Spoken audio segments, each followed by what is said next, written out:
Good morning all of you. Youth 3 की learning programme में एक बार फिर से आपका स्वागत है। मैं सुनील कुमार। आज हम एक नया चैप्टर शुरू कर रहे हैं क्लास 10th का, ट्रिग्नोमेट्री यानी त्रिकोणमिति। बहुत ही इम्पोर्टेंट कंसेप्ट है इसके अंदर और बहुत ही इम्पोर्टेंट चैप्टर है ये। और 10th क्लास में काफ़ी क्वेश्चन है एग्ज़ाम में जो इसमें से आते हैं। तो सबसे पहले इसका मीनिंग समझते हैं। ट्रिगोनोमेट्री का मतलब क्या होता है, यानी त्रिकोणमिति। इसका हिंदी में इसको कहते हैं त्रिकोणमिति,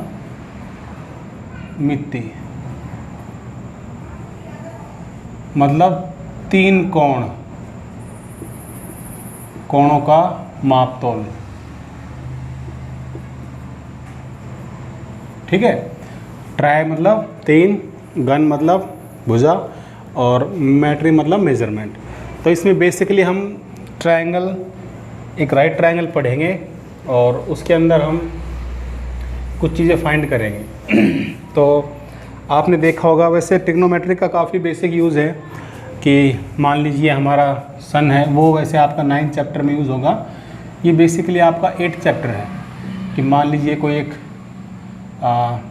बिल्डिंग है और यहाँ आप खड़े हुए हो, तो अगर आपको कि भाई ये बताओ ये यहाँ से आपकी बिल्डिंग कितनी डिस्टेंस पर है आपसे और इसकी हाइट कितनी है, ये सब चीज़ें आप ट्रिग्नोमेट्रिक कंसेप्ट के बेसिस पे आप फाइंड कर सकते हो। बहुत इंटरेस्टिंग सब्जेक्ट है, इंटरेस्टिंग टॉपिक है ये। तो इसमें कुछ चीज़ें हैं जो आपने पढ़नी है। तो सबसे पहले एक बात मैं आपको बता दूं, ट्रिग्नोमेट्री के अंदर हम राइट ट्रायंगल पढ़ते हैं। क्या पढ़ते हैं बच्चों? राइट ट्रायंगल पढ़ते हैं इसके अंदर हम।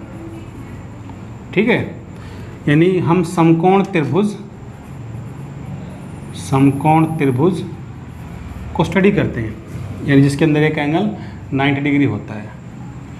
तो कई बच्चे हमसे पूछ लेते हैं जब हम क्लास में बच्चों को पढ़ाते हैं कि सर राइट ट्रायंगल यानी समकोण त्रिभुजी क्यों यूज़ करते हैं। तो वैसे इसके कोई अलग से इसका कोई रीज़न नहीं है, लेकिन इसका एक सबसे सिंपल और इम्पोर्टेंट रीज़न ये है कि राइट ट्रायंगल के अंदर हम बेसिकली हमारे पास एक कंसेप्ट है पाइथागोरस थ्योरम। आपने पढ़ा होगा पाइथागोरस प्रमेय। वो क्या था? कर्ण का वर्ग, आधार का वर्ग और लंब का वर्ग, ये था। तो ये भी राइट ट्रायंगल के अंदर जुड़ता है, लगता है ये चीज़ भी। और बेसिकली हम इसको इसके साथ जोड़ेंगे तो ये हमें जोड़ने में आसानी हो जाएगी। दूसरा, इसके अंदर जो रेशियो है राइट ट्रायंगल के अंदर, उसके अंदर रेशियो कुछ नाम दे रखे हैं। जैसे ये आपको पता है, ये हमारा बेस है। क्या है बच्चों? ये हमारा बेस है। इसको क्या बोलते हैं? आधार भी बोल देते हैं इसको। और ये हमारा परपेंडिकुलर है। क्या है बच्चों? परपेंडिकुलर, इसको हम लंब भी बोल देते हैं। और ये हमारा हाइपोटेनियस है, जिसको हम कर्ण बोलते हैं। ठीक है। तो ट्रिग्नोमेट्री के अंदर बच्चों बेसिकली 6 रेशियो हैं। 6 रेशियो के नाम मैं बता देता हूँ आपको, फिर बताऊँगा वो क्यों है। एक होता है साइन, एक होता है कोसाइन, और एक होता है टेंजेंट, और एक होता है कोसिकेंट, एक होता है सीकेंट, और एक होता है कोटेंजेंट। तो इसको शॉर्ट फॉर्म में इसको साइन कहा जाता है, इसको कोस कहा जाता है, और इसको बच्चों टेन कहा जाता है, और इसको कोसिकेंट, और इसको सेक, और इसको कोट कहा जाता है। तो बेसिकली बच्चों के अंदर 6 रेशियो होते हैं। अब कौन सा रेशियो किस का होता है इसके अंदर, तो सबसे पहले बच्चों हम साइन लेते हैं, साइन। तो साइन के अंदर उन्होंने ये बताया कि जब हम लंब का और हाइपोटेनियस यानी कर्ण का और यूँ कह लीजिए परपेंडिकुलर का और हाइपोटेनियस का जब रेशियो फाइंड करते हैं, अगर आपसे कोई ये कहे कि अगर हम ये लिख दें कि परपेंडिकुलर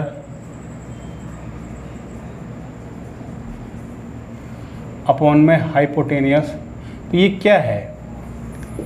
तो ट्रिग्नोमेट्री के रेशियो लैंग्वेज में ये साइन रेशियो बन गया। यानी जब परपेंडिकुलर का रेशियो हाइपोटेनियस के साथ फाइंड किया जाता है उसे साइन नाम दिया जाता है। और इसके पीछे कोई साइंस नहीं है, ये बेसिकली नाम दे दिया कि इसको साइन कहा जाएगा। उसी तरह से जब बेस का और हाइपोटेनस का रेशियो फाइंड करेंगे तो उसे क्या नाम दिया गया? कोस नाम दिया गया। तो इस तरह कुछ नेम हैं। और टेंजेंट, जब टेन का रेशियो निकालना था, इट मीन्स जब आपसे कहे कि परपेंडिकुलर और बेस का रेशियो निकालना हो तो उसे क्या नाम देंगे? उसका नाम हम टेन देंगे। अब आपसे कोई पूछे कि मान लीजिए ये एक आदमी है, इसका नाम मान लीजिए रवि है, तो आपसे पूछे इसका नाम रवि क्यों है भाई? भाई इसके पेरेंट्स ने रखा, ठीक है। अब इसका नाम रमेश भी हो सकता था अगर इसके पेरेंट्स रखते। तो जो हमारे मैथमेटिशियन थे जिन्होंने ये चैप्टर को आगे बढ़ाया, जो स्टार्टिंग किया, तो ये डिसीजन लिया गया भाई परपेंडिकुलर और हाइपोटेनस के रेशियो को साइन कहा जाएगा और बेस और हाइपोटेनस के रेशियो को कोस कहा जाएगा और परपेंडिकुलर और बेस के रेशियो को टेन कहा जाएगा, ठीक है बच्चों। और इनके रिवर्स उल्टे यानी कन्वर्स का, अगर हम इसका उल्टा ये हमारा हो गया है, अगर आपसे कहे कि भाई हाइपोटेनस अपॉन में परपेंडिकुलर रख दे तब क्या होगा? तो उसे हम कोसिकेंट कहेंगे। और अगर कहे हाइपोटेनस अपॉन में बेस कर दे तो उसे क्या कहेंगे? उसे हम सीकेंट कहेंगे। और आपसे पूछे अगर बेस अपॉन परपेंडिकुलर कर दे तो उसे क्या कहेंगे? उसे हम कोटेंजेंट कहेंगे। तो ये इसके बेसिकली 6 रेशियो हैं जिसको कि आप इस चैप्टर में पढ़ेंगे। बस इसका कोई ऐसा रीज़न नहीं कि इसका ये क्यों कहा गया है ऐसा। तो ये आपने याद करना है। और याद करने के लिए इसका एक छोटा सा ट्रिक है जो आप हिंदी मीडियम वाले बच्चे और इंग्लिश मीडियम वाले उसको अच्छे से याद कर सकते हैं। मान लीजिए अगर आप हिंदी मीडियम से हो तो आप लिख सकते हो लाल बटे कक्का। ये पहला साइन का रेशियो होता है, दूसरा कोस का और तीसरा टेन का। और ये कोसिकेंट का होता है बच्चों, और ये सेक का होता है, और ये कोट का। मतलब साइन क्या होता है? लंब बटे कर्ण। कोस क्या होता है? आधार बटे कर्ण। और टेन क्या होता है? लंब बटे आधार। और आपसे पूछे भाई कोसिकेंट क्या होता है तो आप क्या कहेंगे? कर्ण बटे लंब। सीकेंट क्या होता है? कर्ण बटे आधार। और कोटेंजेंट क्या होता है? तो आधार बटा में लंब। ये तो हिंदी मीडियम वाले बच्चों के लिए हुआ। और इंग्लिश मीडियम वाले बच्चे इसको इस तरह याद कर लेते हैं। पंडित बद्री प्रसाद हर हर बोले। बहुत सारे बच्चे होते हैं कि भाई पाकिस्तान भूखा प्यासा, हिंदुस्तान हरा भरा। तो ये ऐसा कुछ नहीं है, जो आपको अच्छा लगे जिस लैंग्वेज में आपको उसी हिसाब से याद कर लीजिए। तो पहला ये हो जाएगा साइन का, ये कोस का, और ये टेन का, और ये कोसिकेंट, और ये सेक, और ये कोट। इट मीन्स अगर आपसे पूछे साइन का रेशियो क्या होता है तो परपेंडिकुलर अपॉन में हाइपोटेनियस। कोस का पूछे तो क्या कहेंगे आप? Base upon hypotenuse. और टेन का पूछेंगे क्या कहेंगे आप? परपेंडिकुलर अपॉन में बेस। और अगर आपसे पूछे कोसिकेंट क्या हो जाए तो बच्चों क्या कहेंगे? हाइपोटेनियस अपॉन में परपेंडिकुलर। और सेक का पूछे तो एच अपॉन बी, और कोट पूछे तो बी अपॉन पी। तो ये हमारे इससे कुछ रेशियो हैं जिनको साइंटिफिकली नाम दिया गया है। और बच्चों इसके अंदर आपने कुछ नए नाम भी सुनने मिलेंगे इसके अंदर। जैसे एक ये नाम है, इसे थीटा कहा जाता है, इसे फाई कहा जाता है, ठीक है। और ये अल्फ़ा, ये बीटा, ये गामा वगैरह। तो ये एंगल्स को, ये कुछ नहीं है बेसिकली, ये ग्रीक अल्फ़ाबेट है ये, ठीक है ना। जैसे अपने हिंदी के अंदर एन आर आम इमली ये होते हैं, उसी तरह जो ग्रीक है वहाँ पे ये सब चीज़ें वहाँ की भाषा के अल्फ़ाबेट्स हैं। अब कहेंगे सर ये क्यों लिए? क्योंकि भाई वहाँ के मैथमेटिशियन ने इनको बनाए इसलिए वो चीज़ उन्होंने वो लिए। अगर हमारे मैथमेटिशियन बनाते तो हम सोचते कै कबूतर कै खरगोश भी हो सकते थे। तो ये आप एंगल को, कोण को दर्शाने के लिए इसका यूज़ किया जाएगा। तो ये इसके अंदर एक छोटा सा कंसेप्ट था। अब इसके अंदर एक चीज़ और है, वो मैं आपको बता देता हूँ। वो क्या होता है देख लीजिए कि मान लीजिए हमारे पास ये एक राइट ट्रायंगल है, ठीक है बच्चों। तो इसका नाम मैं रहता हूँ ए, इसका नाम बी और इसका नाम सी। और एक राइट ट्रायंगल और रख लेते हैं हम यहीं पे, इसका नाम भी रख देते हैं ए, इसका नाम बी, इसका नाम सी, ठीक है।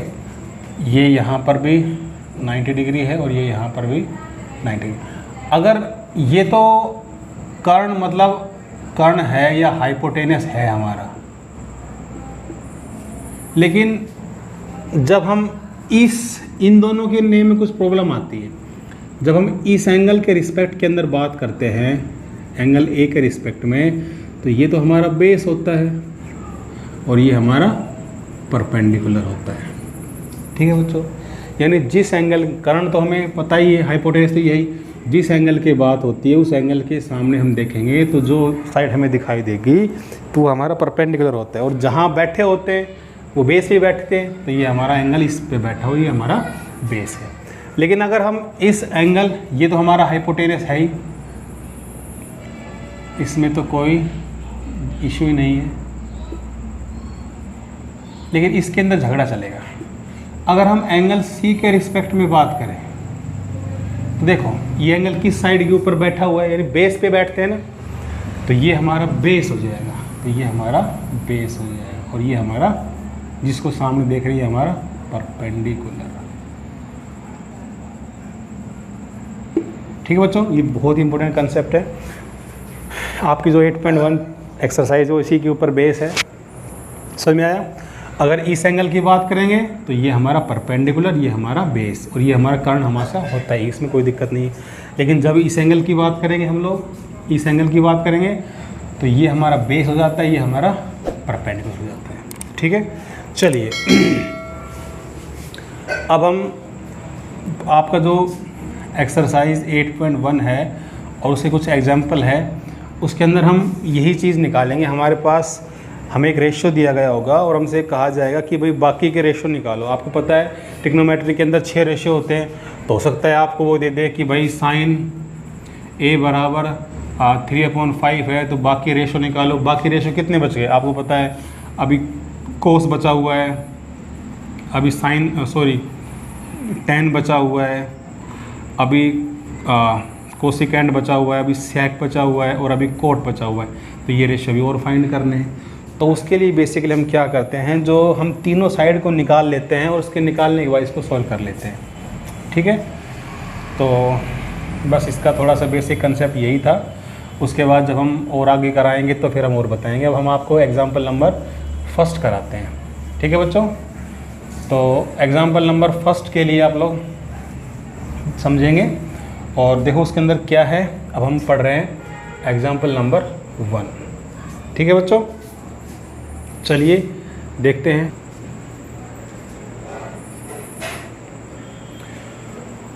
तो बच्चों देखिए ये हमारा क्वेश्चन नंबर एग्जाम्पल नंबर 1 है। तो आपसे कहा गया कि गिवन 10a, आपको 10a का रेशियो दे रखे है, find the other trigonometric ratio. आपको पता है 6 ट्रिग्नोमेट्रिक रेशियो होते हैं, तो एक रेशियो आपको दे रखे है, तो कितने फाइंड करने बच्चों, 5।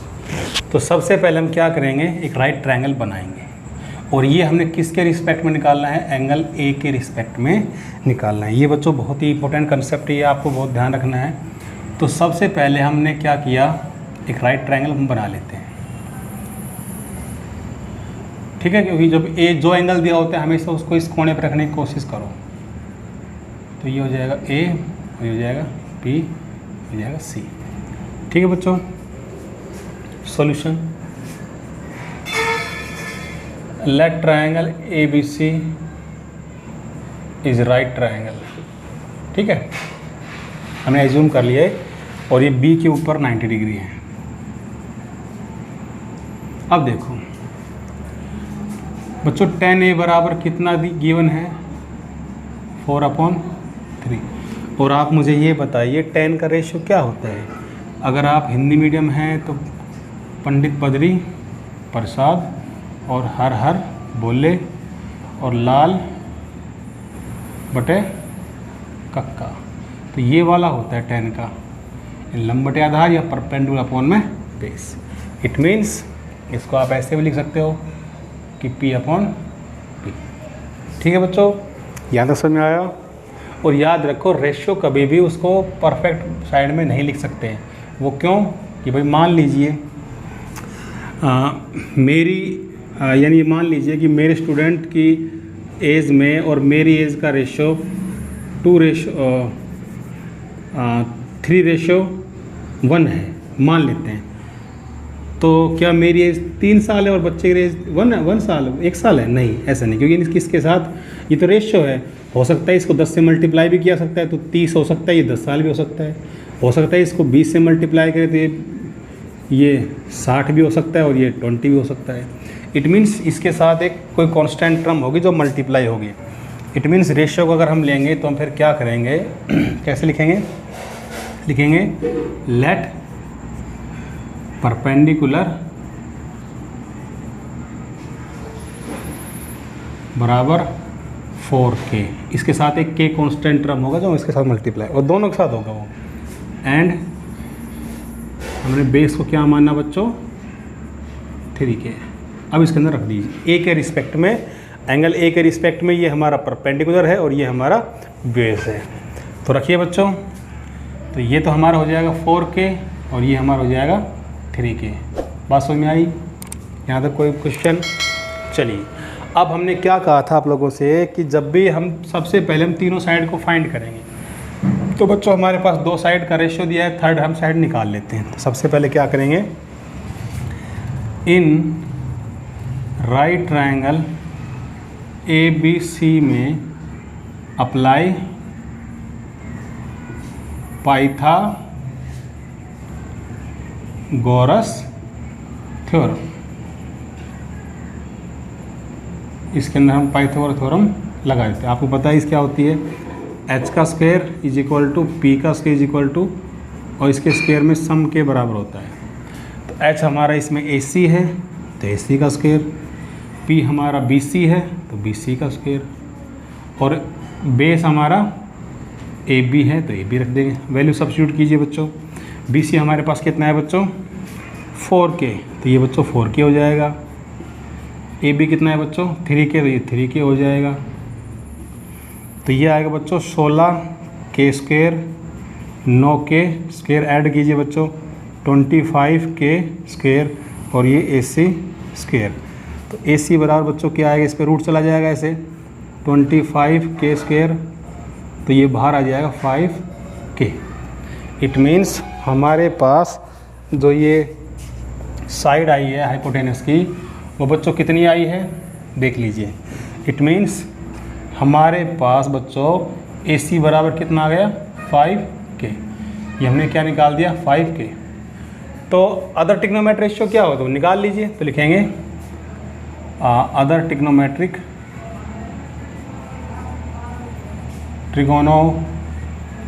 Trigonometric ratio. तो अब देखो 10 तो हो गया, अब साइन निकालते हैं। आपको पता है बच्चों साइन क्या होता है, आप लिख लीजिए वो यहाँ पे, पंडित बद्री प्रसाद हर हर बोलिए। बच्चों हम क्यों लिखवा रहे हैं, क्योंकि हमें तो याद है, आपको याद करना पड़ेगा। ये हमारा साइन है, ये हमारा कोस है, ये हमारा टेन है, ये हमारा कोसिकेंट है, और ये हमारा सेक है, और ये हमारा कोट है। तो साइन बच्चों क्या होता है, साइन A, क्योंकि एंगल A के रेफरेंस में निकाल रहे हैं हम, तो P अपॉन H। तो बच्चों P हमारा कितना है इस एंगल A के रेफरेंस में, ये, और ये H हमारा ये है। तो आप लिखेंगे 4k अपॉन में 5k, क्रॉस हो क्या आएगा बच्चों, 4/5, ये हमारा आंसर। इसी तरह से कोस A निकाल लीजिए बच्चों, वो क्या हो जाएगा, B अपॉन H।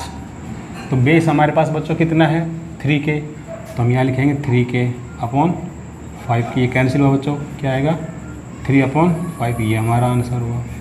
10 तो ऑलरेडी दिया हुआ है। अब क्या लेंगे बच्चों, कोसिकेंट A। कोसिकेंट क्या होता है बच्चों, H अपॉन P, यानी H अपॉन P।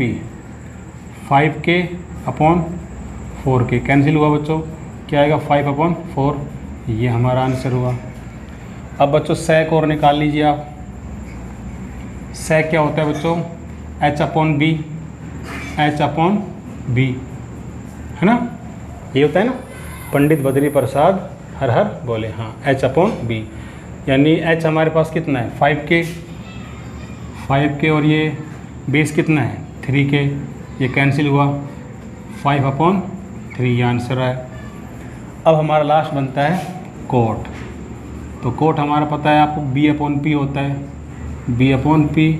तो बेस हमारे पास कितना है बच्चों, बेस हमारे पास है 3k और परपेंड क्या है हमारे पास 4k, ये कैंसिल हुआ तो 3/4, ये हमारा आंसर। ठीक है बच्चों, तो इस तरह से हम लोगों ने ये एग्ज़ाम्पल नंबर फर्स्ट किया है। और अब हम मिलते हैं आपको अगले वीडियो में, हम कराएंगे क्वेश्चन एग्ज़ाम्पल नंबर 2 कराएंगे और एग्ज़ाम्पल नंबर 3 कराएंगे और 4 और 5, ये 4 क्वेश्चन एग्ज़ाम्पल के हैं, सभी पूरे कराएंगे। उसके बाद एक्सरसाइज 8.1 देखेंगे। और जो हमने आज को आपको बेसिक कंसेप्ट पढ़ाया है, मुझे लगता है आपको समझ में आया होगा। और अगर फिर भी कोई दिक्कत रह जाती है तो आप हमें ज़रूर कॉल कीजिए, मैसेज कीजिए, हम आपकी प्रॉब्लम को ज़रूर सॉल्व करेंगे। चलिए, thank you so much, have a nice day.